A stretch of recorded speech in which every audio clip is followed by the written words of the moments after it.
This is Beth Silvers. You're listening to Pantsuit Politics. Sarah is out with Common Ground pilgrimages. She'll be back next week. Today, I'm here to talk with you and with Senator Chris Van Hollen of Maryland about the president's decision to use military force to strike boats suspected of drug smuggling in the Caribbean Sea.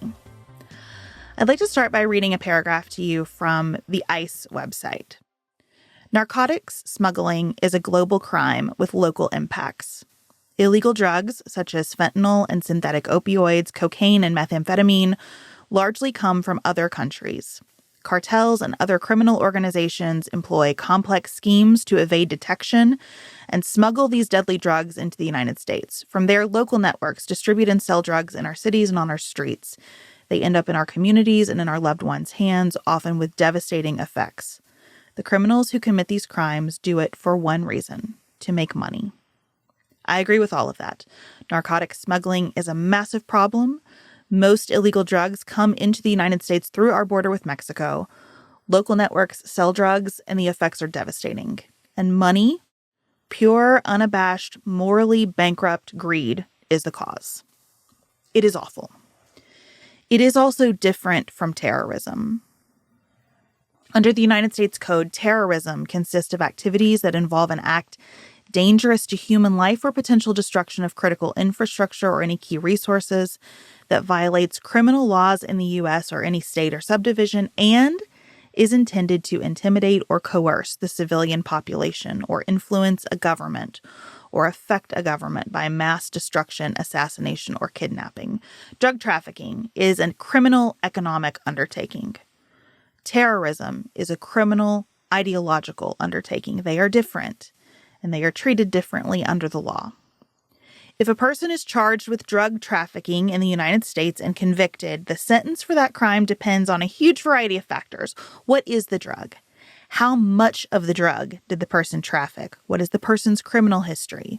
What other crimes has this person committed in the course of trafficking these drugs? The mindset is important. All crimes consist of two parts: the actus reus, what is the behavior of the person, and the mens rea, what was the person's mental state? To what extent did they mean to do what they did? What harm did they intend? Our system is built to ask these questions about individual people charged with specific crimes based on concrete evidence presented to courts and jurors. Our system is built to punish drug trafficking harshly at the end of that process. We have massive fines and prolonged jail time built into our statutes. We even have a federal death penalty available for so-called drug kingpins. When people commit murders while they're trafficking drugs, they are eligible for capital punishment. We've never executed someone under this law, but it's on our books and enforceable if the government charged and convicted a specific person of specific crimes and proved the case under the law. Now, all of that is way down the line, and most of us would much rather prevent drugs from coming into the country in the first place than deal with their painful consequences and the expense and effort of trying and sentencing drug dealers. So how do we do that? Well, that's the Coast Guard's job. It is the only agency allowed under our laws to enforce national and international law at sea. The Coast Guard is responsible for detecting and intercepting illegal drugs on their way into the United States, and it gets help from a lot of agencies. Combating drug smuggling on the water belongs to the Coast Guard, and it's been successful. On September 4th, the Coast Guard announced that it has seized more than 40,000 pounds of cocaine in the eastern Pacific Ocean in about a month through an effort called Operation Pacific Viper. Drugs coming to the United States from South America have been intercepted. 36 suspected drug smugglers have been apprehended. The Coast Guard has also had recent major successes off the coast of Florida. U.S. Southern Command's Joint Interagency Task Force South in Key West monitors aerial and maritime transit of drugs. And then, according to the current Department of Homeland Security, the law enforcement phase of the operation begins, and control of the operation shifts to the U.S. Coast Guard throughout the interdiction and apprehension. The laws about boats in international waters are complicated. The United States hasn't signed the UN's Convention on the Law of the Sea, but our military has generally acted in a way that's consistent with its provisions. We don't interfere with vessels operating in international waters in general, except in self-defense, narrowly defined, immediate threat of serious injury or loss of life.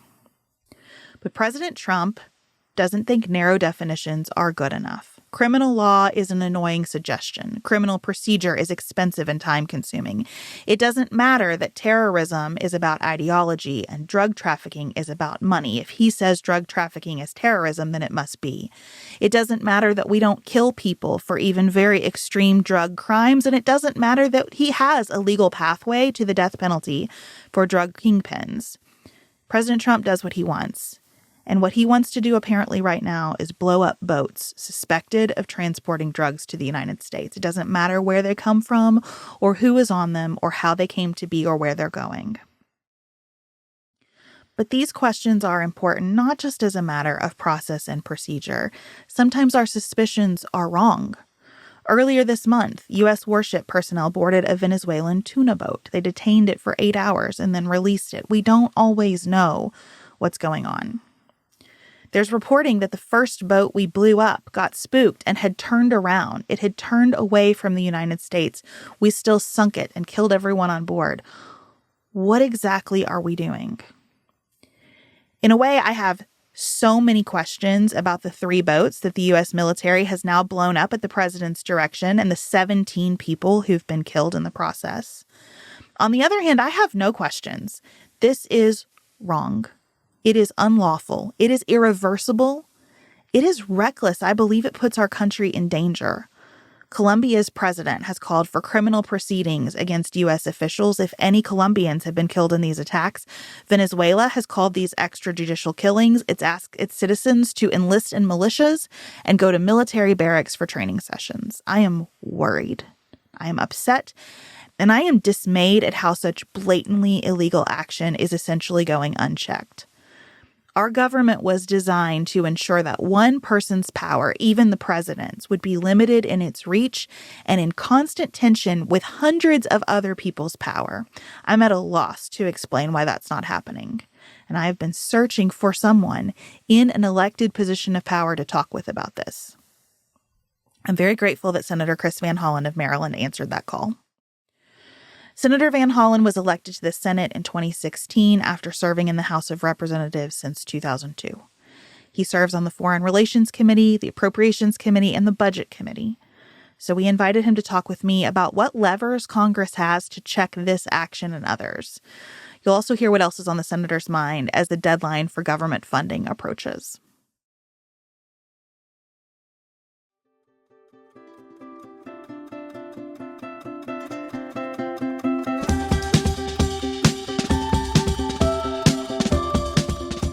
Senator Van Hollen, thank you so much for joining us on Pantsuit Politics today. Beth, it's great to be with you. We were talking on Wednesday afternoon in a week that reminds me that your job is not only difficult, but it's dangerous. And so I first just wanted to ask you, how are you doing with everything that's operating in the background?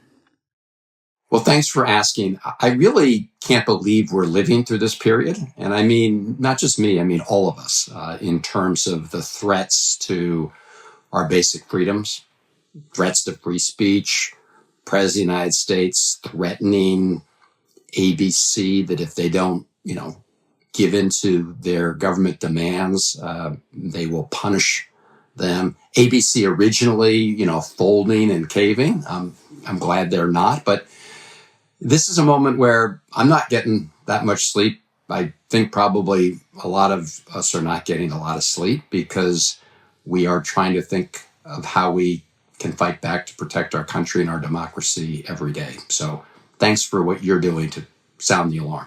Thank you. There are a lot of things in this administration that feel really murky to me. ABC is a good example. It's easy for Republicans to come out and say, it wasn't pressure, it's a business decision. So many things that swirl around it. I think of it as sort of the Trump fog. What I have not felt foggy about is the use of our military to attack boats in the Caribbean Sea based on their suspicion of criminal activity. It feels like the most obvious, direct, blatant violation of our separation of powers, our whole constitutional design. And I feel a little bit like I'm losing my mind because it's a second page issue So I would love to know, as a member of Congress, how did you learn about this and how are you thinking about it? Well, I agree with you. This is one of the most disturbing things the Trump administration has done, and they've done lots of bad things. Because when we boil this right down, it is an extrajudicial killing. And the President of the United States has no authority to tell the U.S. military just to go shoot people up. We're not in a state of war. This is not an act of self-defense. And yet he seems to get a big kick just out of blowing boats out of the water. All of us want to prevent drugs from coming into the United States. We want to make sure that we do what we can to address drug addiction. I would point out that the president's budget actually cuts funding for the DEA, the Drug Enforcement Agency, that they totally dismantled one of the major organizations we have in the U.S. government to fight drug kingpins and organized crime drug syndicates. They just eliminated it. So while the president's dismantling some of the programs that really do help stop getting drugs in here, he's gone about engaging in these extrajudicial killings. It feels very much like his campaign statement that he could shoot someone in Manhattan and it would be fine, just on a different scale. How do you assess his accountability? What mechanisms are there to step in and stop this? Well, that's exactly the right question. There are both potential avenues through the courts, but then there's the Congress. When it comes to the courts, we'll find out whether any of the families have legal recourse here. There are two pieces to this. One is the total lack of evidence, right? And, there are reports that, for example, the first boat that was attacked where he claimed 11 of these people killed were members of the gang, that just wasn't true. But then there's the reality that even if that were true, you still have an opportunity to essentially put on your defense under normal circumstances. So there may be opportunities through the courts for families of those who were killed to bring cases. Our courts, as you know, have provided some line of defense. Of course, the Supreme Court has really fallen down on the job. And then I mentioned Congress. I mean, Congress could at least hold the administration, the executive branch accountable.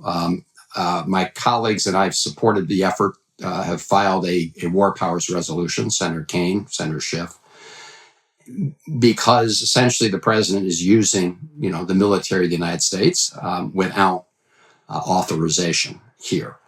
But unfortunately, in this case, as in so many others, Republicans really have become a rubber stamp for Donald Trump. I mean, our constitutional design was built on the idea that these separate branches would, push back and not allow the other branch to totally usurp their powers. But Republicans in the Congress have given Donald Trump a blank check. I mean, they are total rubber stamps. And so, unfortunately, what had been intended to be, part of the checks and balances in our system has been dismantled by themselves, right? This is like they've neutered themselves. One of the first instances that I felt really clear on with this administration was the deportation of Kilmer Obregón Garcia to El Salvador. And I really admired the way that you stepped into that situation. My fear was, here is an action that is irreversible. And that's what I see. He's blowing up these boats. These people cannot be brought back. It's irreversible. I also worry about the provocation to other countries to retaliate in some way. As you said, this feels like an unauthorized act of war. Do you share that concern? And is there anything happening maybe that we don't see as a public to try to mitigate against that threat? So, the United States has traditionally been a country that seeks to uphold the rule of law. We're far from perfect. I mean, I want to say we have not implemented that principle perfectly by any means, but at least it was a principle that we upheld and said this was something that we want to be a leader by example on. The Trump administration's totally abandoned that. I mean, if you listen to Trump's speech at the United Nations the other day, which was an embarrassment to our entire country, he didn't talk about upholding human rights, rule of law, freedom, or democracy. It was a lot of, how come I didn't get the contract for the UN and I want to do all this other stuff. So you're absolutely right. When we dismantle important guardrails that have been applied to prevent other countries from doing this, then yes, you open us up to a total, pandemonium and threats and greater risks to Americans. I mean, another country could, do this to a boat that had American citizens on it, for example, and they would just say, hey, too bad. I'm just following your example. So it really does, in my view, put all of us at greater risk. Is the budget the mechanism to have that kind of conversation? Or what conversations do you think need to be in focus as we face down this deadline for government funding? Well, we cannot give this lawless president a blank check. In terms of the specifics of this government shutdown, which seems to be something that Donald Trump is taking us towards, in the sense that he had said that he would meet with the Democratic leaders, and then he decided to cancel that meeting. And his message, and it's important the country understand what his message is it's his way or the highway. You all give us a blank check for my lawless activities. And Republicans in the House and Senate may be willing to do that, but I certainly am not willing to do that. And so, first of all, we need some clear guardrails and safeguards against the president's illegal withholding of funds. We have provided funds for important national purposes, like funding NIH, the National Institutes of Health. I just learned of a woman the other day who'd been part of a clinical trial. And because the clinical trial was delayed as a result of the Trump disruptions, she developed another symptoms that made her unqualified for the clinical trial. And she's in hospice now. So this withholding of funds is blatantly illegal and has very harmful consequences. That's just one example of many. And unless we address those issues, the budget's not worth the paper it's written on. Then we also do have this ticking time bomb on Americans' healthcare. Because at the end of the year, if we don't extend the premium tax credits for the Affordable Care Act, not only will millions lose access to affordable healthcare, but tens of millions will see big spikes in their premiums. And so we want to turn off that ticking time bomb, and Trump right now wants to keep it going. So there are lots of issues, but those are some of the ones we've focused on at this moment. And where do you see those conversations going? Are you optimistic that there is a compromise to be had here, or do you think that the president's intransigence, as demonstrated by canceling that meeting, is about where it is? I think the president, at least for now, has signaled that he wants to shut down the government because he's taken the position that he won't talk. I mean, this is a guy who claims to be a great negotiator, the art of the deal, but he's afraid to sit down and talk about it. And so he does have the country barreling toward a government shutdown because he's taken the position that it's his way or the highway. And a lot of us have decided we're not going to be accomplices to his lawless agenda. Are there any openings with your Republican colleagues on issues like using the military extrajudicially? When it comes to that question, I've seen no real evidence that Republicans are willing to stand up for, congressional war powers, because that power clearly was invested in the Congress by the framers. But time and again, they seem willing to surrender that. I mean, we will see with respect to the war powers resolution that has been filed, but I've seen nothing from Republicans who are willing to stand up for this. I mean, really, they have contracted out their votes and their judgment to Donald Trump. And it is a very dangerous moment when you dismantle those checks and balances. How do you think about that as a member of the minority? I mean, you've been in Congress quite a while. You have lots of experience. You've seen different parties in control. You've seen different administrations come and go. What do you think could be happening right now that would help, if anything? I think the most important thing is that people around the country follow very closely what's happening, both on these fundamental questions of American freedoms and values, as well as the president's broken promises on the economy, where he said he was going to look out for working people, and he's done everything but that. He provided a huge tax cut for the very wealthy at everybody else's expense. But the reason I say that is because, on the one hand, Republicans in the House and the Senate are afraid of a Donald Trump tweet. You have to make them more concerned and afraid of how their constituents are going to feel about them and respond to their actions than they are about Donald Trump's tweet, right? Because for those who, don't want to stand up and do the right thing, they do want to win their reelections. And right now they're making the calculation that in order to win a Republican primary, they essentially have to become blank checks for Donald Trump. And so, in my view, it will only be when they fear the response from their constituents more than they fear, a social media post from Donald Trump, that they'll begin to maybe, grow a backbone when it comes to some of these fundamental issues.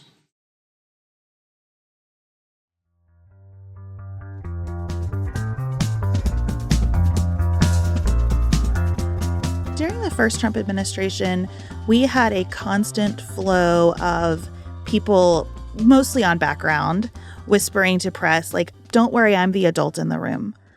I am constraining the worst of the ideas.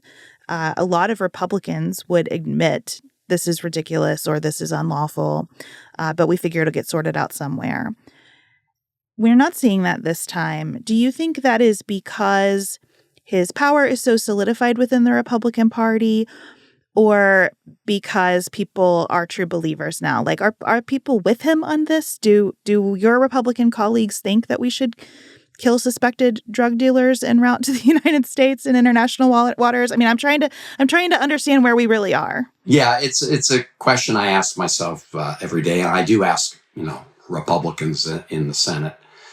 And I'd say it's a mix. I mean, I think there's some who are, true believers, rah. They really think the president can do no wrong.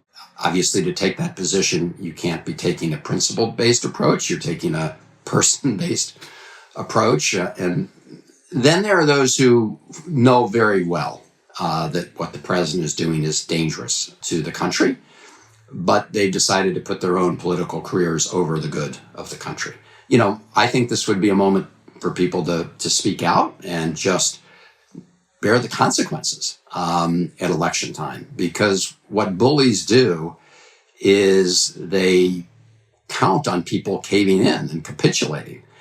And the more people capitulate or remain silent, the more his appetite grows. And so that's why it's important that people not appease this lawless president, because it just gives him more fuel to keep going at this time. You may have asked another question that I didn't answer. What was that?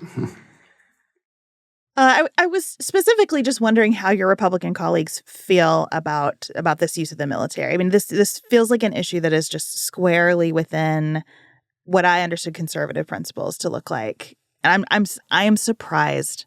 I am surprised by how little regard we seem to have for human life and the power of the military. I was surprised. Look, on the question of due process, and you raised the issue of Kilmar Abrego Garcia, right? I think one of the important moments in that case was when a majority of Americans across the political spectrum recognize that when you threaten the rights of one person, you do threaten the rights of all of us. And you had people like, Joe Rogan on his podcast really say it's not right for the government to be able to essentially lock people up without due process of law. And I do believe that's the majority view across the country on that question, right? We can debate border security, we can debate immigration. I mean, have always been for more border security, and we definitely need immigration reform. But nobody should, believe that the government should get rid of due process rights.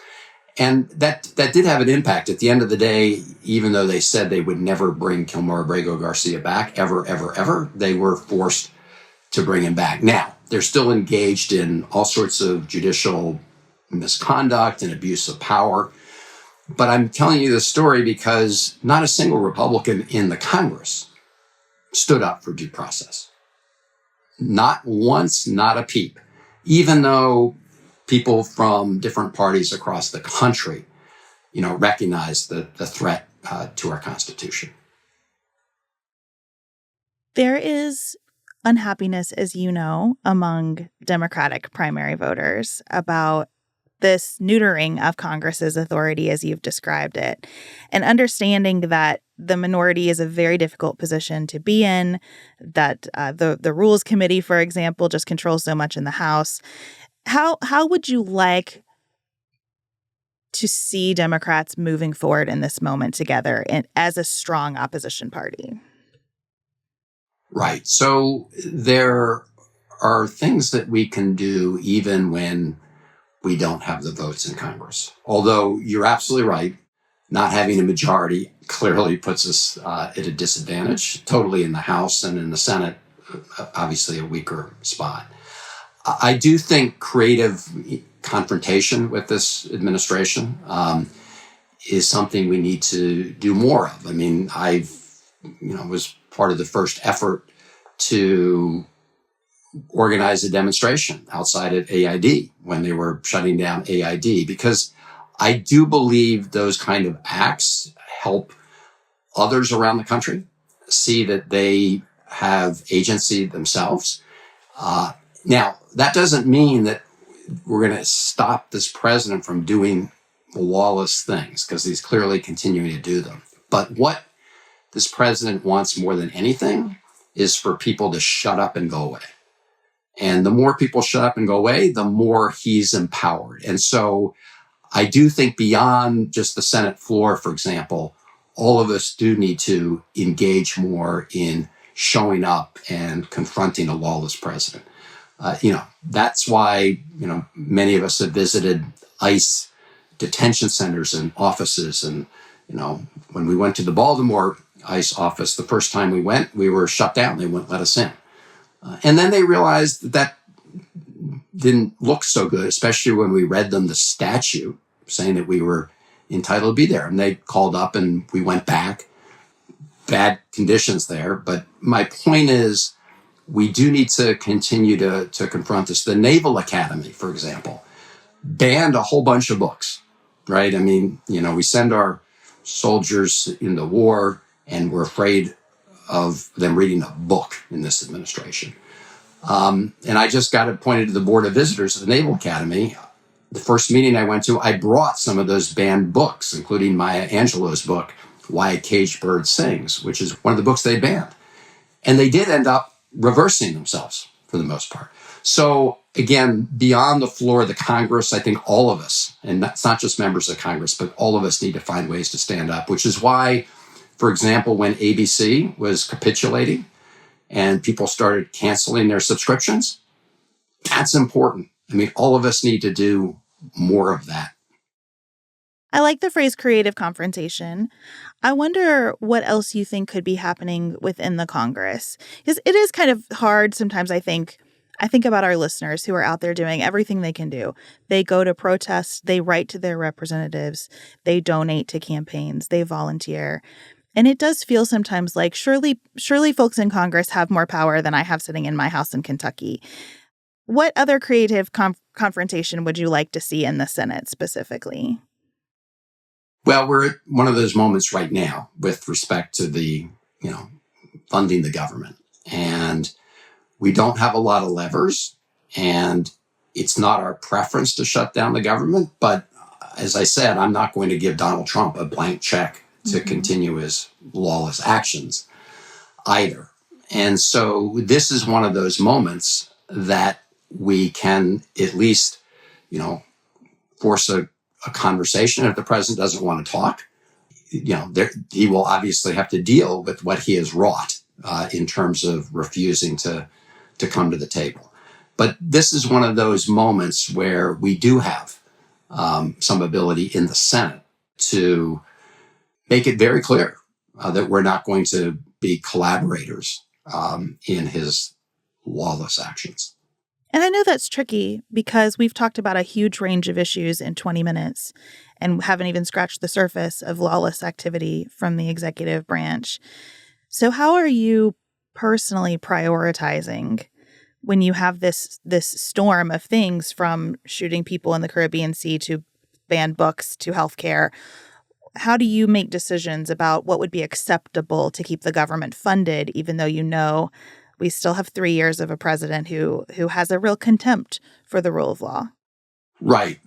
Very, very good question. I would say one of the minimal requirements would be to put up guardrails against the president's illegal withholding of money, right? Because this is a budget, right? And it's certainly not worth the paper it's written on if the president can do what he's doing now, which is just decide to say, I'll spend funds on the things I want to, but not on those other things, because, budgets are not a la carte menus once they're passed. Then I do believe that the focus on some of these high rising healthcare costs is important, because people are struggling paycheck to paycheck. And the president has totally betrayed many of the people he claimed he was going to fight for. And I think that the healthcare fight highlights that fact. I mean, we see prices going up across the board. We see the president's tariffs operating as a big national sales tax. We see electricity prices going up due to some of the actions the administration's taking. But the ones that we have immediate levers that we can control are these healthcare costs. And, the president is heading down a road where he's saying, I really don't give a damn, country, that your health premiums are going to go up. So you're right. There are so many things happening. And I do think that we should be able to walk and chew gum at the same time. I think we have to confront each of these. But if you're asking me right now at this moment in terms of shaping the discussion over the budget, again, erecting safeguards against the illegal withholding of money, not just my view, the GAO, the General Accountability, has said he's doing this illegally, and this ticking time bomb on Americans' healthcare. But that doesn't mean we don't keep pushing back and fighting on all these other things at the same time. Senator, I know that you have been vocal about the need for energy in the Democratic Party and the need for the party to unite around a variety of different candidates. I wonder if you could just tell me right now, in this very precarious, difficult moment, what makes you excited about the future of the Democratic Party? So I do believe right now that there's a growing understanding. Some people may have been late to this moment, but that we have to rally to really save our democracy and our Constitution. And I think that while some may have been slow to wake up to that fact, I think most Democrats are aware of the clear and present danger, and they're fighting back. I think, and this is going to be very important in the 2025 elections, because we have the gubernatorial races in Virginia and New Jersey, and those will be interpreted. The results will be interpreted in terms of where we are now, what's Trump's standing, his popularity. And as I mentioned, I think the New York mayor's race is also important, because there's a lot of energy in young people. And if we send a message to young people that we don't care about their views, they'll just become even more cynical. And really, we need to engage young people at this moment. So that's 2025. That would build to 2026. Clearly, Democrats need to win a majority, hopefully in the House and the Senate, but certainly need to win one House to put some brakes on this president. But ultimately, 2028 will require the Democrats to do more than have a just say no agenda. I mean, saying no to all this president is important. Don't get me wrong. But I think for the American people, they need to see a clear alternative and presence. We really need to lay out very clearly, not just what we're against, but what we're for.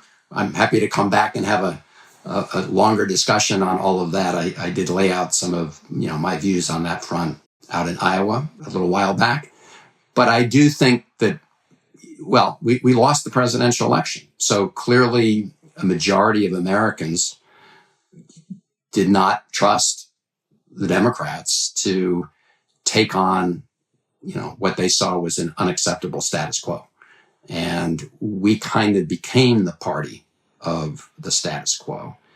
And Trump became somehow the disruptor and outsider. And, Democrats traditionally have been the party that takes on powerful special interests. And we somehow were seen, and I think there are understandable reasons why people thought that we'd become too cozy with some of these power special interests. And we do need to take them on, and we need to stand up, and we need to do it clearly and let people know who we're fighting for. Well, Senator, I'd be glad to have you back anytime. Thank you so much for your time. Thank you.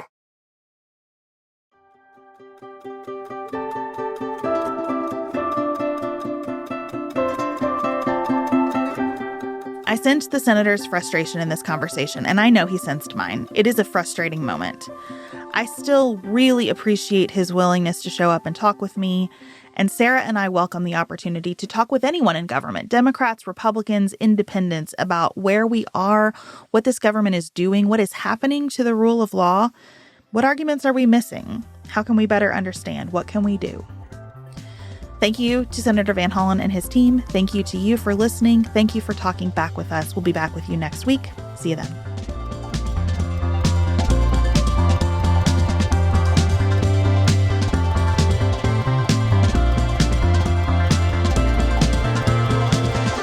Pantsuit Politics is produced by Studio D Podcast Production. Elise Knapp is our managing director. Maggie Penton is our director of community engagement. Xander Singh is the composer of our theme music with inspiration from original work by Dante Lima. Our show is listener-supported. Special thanks to our executive producers: Stephanie Elms, Sasha Egolf, the Villanueva family, the Bookshelf on Church in Kilmarnock, Virginia, Lindsay Sauer, Laura Martin, Kristen Wendell, Christina Werner, Kimberly Ludwig, Julie Huff, Jill Biziano, Jessica Borrow, Jan Feltz, Jackie Franklin Earp, Heather Ericacy, the Charney family, Gabrielle McDonald and Wren, Ellen Burns, Connie Perchetti, Christian Campbell, Beth Loy, Ashley Terry, Anya Benzaka, Amy and Derek Starr Redwine, Carla Hegemeister, Emily Ho, Emily Grover Kopek, Christy Johnson, Sharice Winter, Ashley Kennedy, Mark and Rachel Redman, the Dixon family, Liz Kamenetz, Christy Matthews, Kaylee Adcock, Chelsea Garter, Ellen Scott and Karen Shoebottom, Jeff Davis, Kathleen Gallant, Michelle Wood, Nicole Berkluss, Norma Starry, Paula Bremer, Sarah Little, Vicki Jackman, Will and Jess Conway, Molly Smith, Melinda Mullett.